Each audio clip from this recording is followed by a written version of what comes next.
Here at Active Christianity, we've been thinking a lot recently about forgiveness.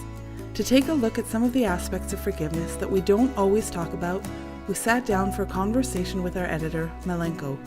To start with, we asked him why we need forgiveness in the first place.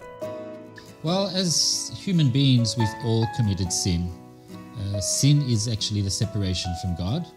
As it says in Romans 6, the wages of sin is death. So to restore that relationship, to be able to get redemption, we have to start off with getting committed sins forgiven. That is wiped out. Because we have all sinned. Yes, we actually have all sinned. Yeah. We are all sinners. Yeah. So what is sin actually? What does it mean that we've all sinned? Having committed sin, doing sin, that is means that we've actually trespassed against God's will. We've gone against what He wants and what He's placed in our hearts. You can say another word for sin is egotism. It's all about me doing what I want. You can see that with the first fall, Adam and Eve, that they committed sin by disobeying God, doing what they wanted rather than what God said. And that sin that they committed actually came down into us. So we can say we have sin inside us. That's what we feel that we're tempted to. But that is not the same as committing sin. Committing sin is living according to that desire. That's actually consciously going against what I know is right, what God has told me is right, through my conscience, for example. Yeah. So the intention was to sin. Yeah, we knew that there was a choice between right and wrong, and we chose to sin. And I make that choice that I want to do my will. It can be a split-second decision, but it's there. I have made that decision. And it is egotism. So before Jesus came, in the time known as the Old Covenant, they also had forgiveness of sins, and they had that through sacrificing animals. So how can you compare the forgiveness we have now in the New Covenant through Jesus' death to what they had in the Old Covenant? That's actually a really good question, because you can wonder, why couldn't we just continue sacrificing animals? The problem with that was that they had to keep doing it. They had to come back again and again because they kept sinning. It didn't help them. And the intention that God wanted for them was that they should stop sinning, that they should do His will. That's why He gave them the law. But they couldn't do that. It was impossible for them. So God had to come with a new solution. And what He did was send His own Son, Jesus, as a human being. And what Jesus did was that He sacrificed His own will. So He never had to bring a sacrifice to pay for His sins that He'd committed, because He didn't commit sin. He was tempted to them, but He didn't do them. And by doing that, He actually sacrificed His own life. And He was blameless. When you see in the Old Covenant, they had to bring a lamb that was without blemish. It had to be completely whole. It had to be perfect. And Jesus, in the New Covenant, was that perfect sacrifice, because He never actually committed sin.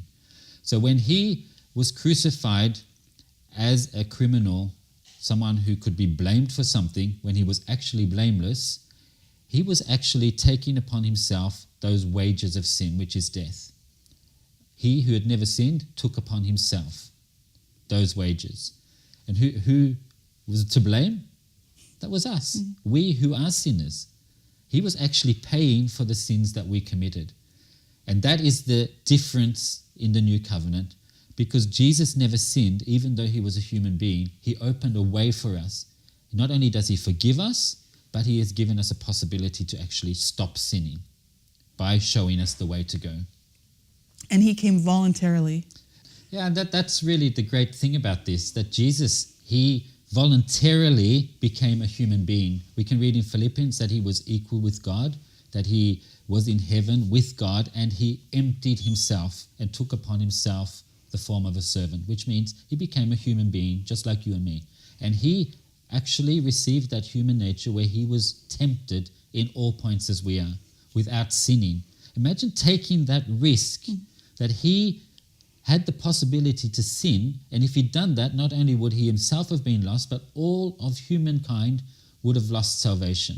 But He did that for our sake, that He was voluntarily came, that He received a nature like ours, was tempted like we are, and was faithful all His life without sinning. So that when He was crucified as a criminal, He was actually a blameless sacrifice that could pay for our sins. Why would He do that for us? Like what would inspire or what would motivate him to do that for us? There's only one thing, that's love. And that's the love that God has for us, that he sent his son.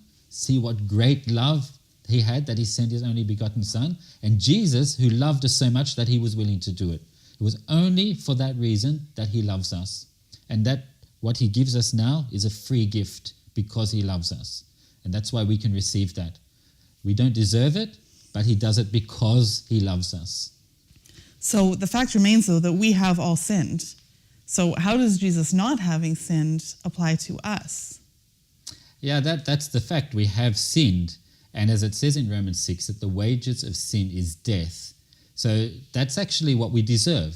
And that's what Satan, who's called the accuser, goes to God with. He says, this person has sinned. Give him to me. He's got this, as it says in Colossians, a handwriting of requirements against us. And he's right. When we've sinned, that's what we deserve.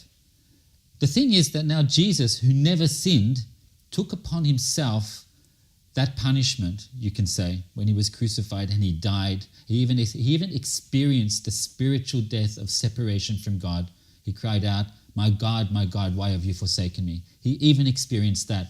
He paid the price. And he now is our advocate. So when Satan then comes with this claim against us, he's got this letter against us, Jesus, our advocate, steps in and says, wait a minute, I've paid this price. I have actually paid the price for this person. He's not yours, he's mine. That's incredible. Think about that. We've got an advocate in heaven who has actually paid the price for what we've done. So how do we receive that? Do we just believe it and it's ours, or how do we receive it for ourselves? It's important to realize that we don't deserve it. We can't do anything to earn forgiveness. It is a free gift. It always will be. It's by grace alone. We just have to accept that. And those who believe in him can receive that.